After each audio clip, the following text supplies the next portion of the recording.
Good evening.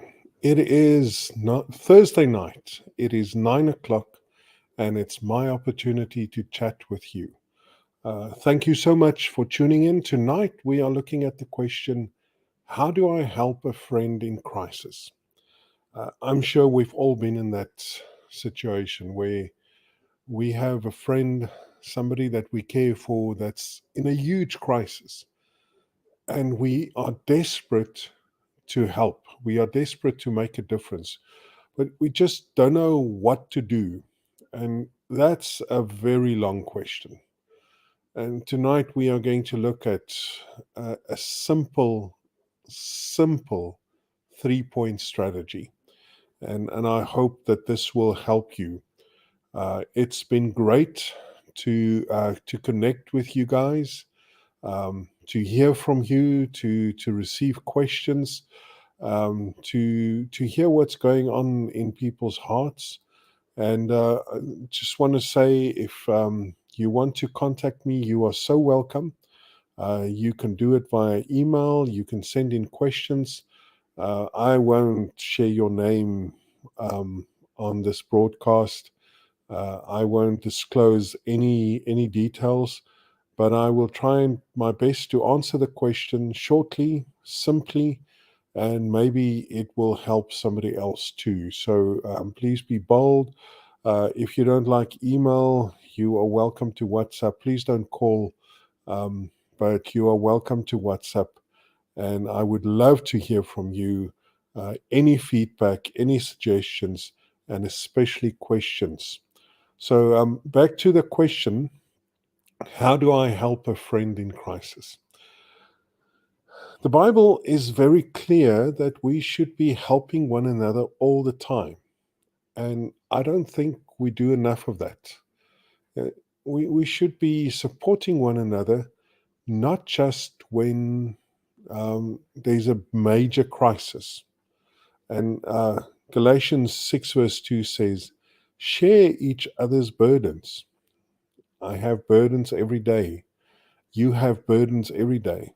In this way, obey the law of Christ. Another translation says, you obey the law of Christ when you offer each other a helping hand.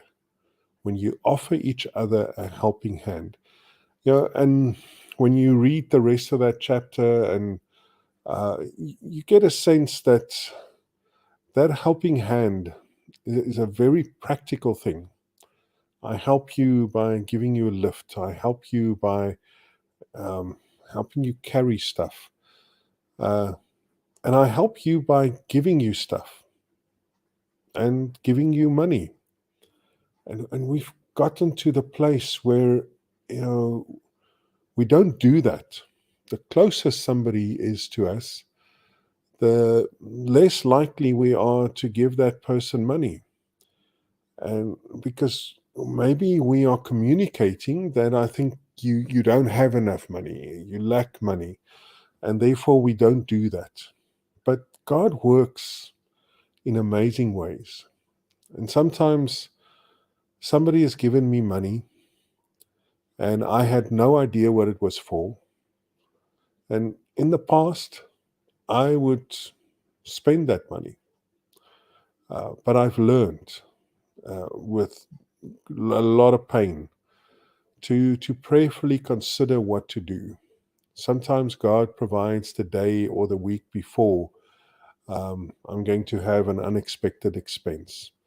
Sometimes God provides via somebody, via me. So somebody gives me money. I don't know what to do with it. I have no direct need for it. And uh, I uh, Chris from Australia checking in. Hi, Chris. Glad you are here. Um, and I have no need for the money, but tomorrow I encounter somebody who does need the money, and that's um, something we need to consider prayerfully, and it's something we need to do more often. There should be a bigger flow of money between us, of things, of gifts, of Support. We must help. We must support. It is so important that we help and support one another. But this is not for those in crisis. I'm talking about somebody that's in a huge crisis. And by definition, a crisis is not something that happens every day. So you've just lost a loved one, or you just got a diagnosis from the doctor that's overwhelming. First time in your life that you've received a diagnosis like that. Uh, you've just got the worst possible news in business, or somewhere, somehow you're in crisis. And you see, when somebody's in crisis, it's very difficult for you to walk in and uh, uh, to fix everything for that person, because a crisis is not a small thing. It's not miniature. Uh, and guess what? You're not the Messiah. You're not the Messiah. So you're not the fixer. And the message I want to share with you tonight is your friend in crisis. His or her primary needs, not a fixer, not for you to rush in like Superman and fix everything. That's not what this is all about. When somebody's in crisis, their thoughts are either in turmoil, and it can spiral out of control if you leave them on their own, or they get stuck and they can see only one thing, and they don't know how to see alternatives, and they shouldn't be left on their own with those thoughts. So 3-point strategy that you need to be there for somebody when they are in crisis. Chris says, crises is where God shines if you allow him. And yes, that's an amazing truth, eh? Because he is the Messiah. And God does amazing things when people are in crisis. He really acts strongly on our behalf. And what I want to share with you tonight is not to negate that. It's to put something in your hand that you can do. God does his thing, you do your thing. Okay? So we leave the miracles in his hand, and we ask of him for miracles. But what is it that you can do? 3-point strategy, just 3 points. We can all remember that. First point,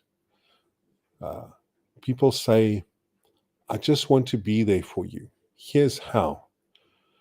You visit your friend, you take them for coffee, you sit with them, and first point, you ask questions.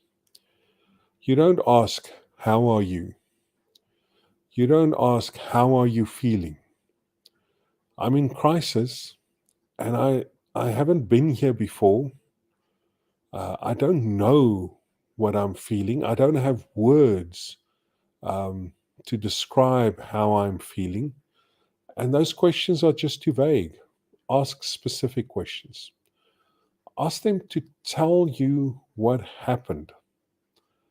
Ask them to describe the details of the event, of whatever is going on, of the conversation, of the um, this thing that's happening in their lives. And then ask them what they feel about it. Um, what are their thoughts? Where are they going to? And so important. You ask questions. You're not there to fix, and you're not there to tell them what to do. Leave that for the professionals. You are there to ask questions. Because you see, when somebody's in crisis and their thoughts are spiraling out of control, or it gets stuck in one specific place, what they need to hear is their own voice, finding words to describe what they are going through. And sometimes they'll say silly things. They'll say, I'm going to do this or I'm going to do that, and it's radical and it's a stupid idea. You don't have to tell them that. You don't have to argue with them. You need to facilitate that they hear themselves say those things. They will hear themselves say it and realize as they process, because this is how we process. We process by saying in words what we are feeling and what we are thinking, and we hear our own voice, and something happens in our thoughts, in our brains, in our emotions, because we hear our own voice. So point one of this strategy is you sit with your friend and you ask questions. The second point is you ask more questions. They need to find more words. And you need to be listening, not to reply, not to tell them what to do, not to give this miraculous advice that will fix everything. When somebody's in pain, nothing will fix it. When somebody is mourning a huge loss, nothing will fix that in a moment's time. There's no advice and there's no words. They need to be speaking. They need to hear their own voice expressing, finding words for what they are feeling. So you listen carefully, and then you ask questions. And then as you listen, you formulate your next questions. And you ask them, and you keep them talking for as long as you possibly can. Step one, ask questions. Step two, ask more questions. Step three, ask even more questions. That's your role. You have a friend in crisis. You want to help your friend in crisis. Give them your ears. Your ears. Help them. What are you going to do about this? Do you think this is going to work? Are you feeling better than yesterday? What's different today? Last week you said you were going to. Do you still think you're going to?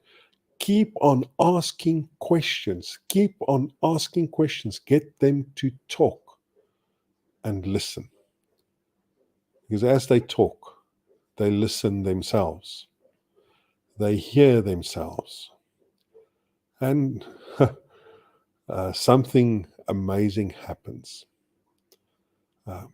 They process. And tomorrow, because of your conversation with them, they get the opportunity to see a different perspective. They move away from what they thought yesterday.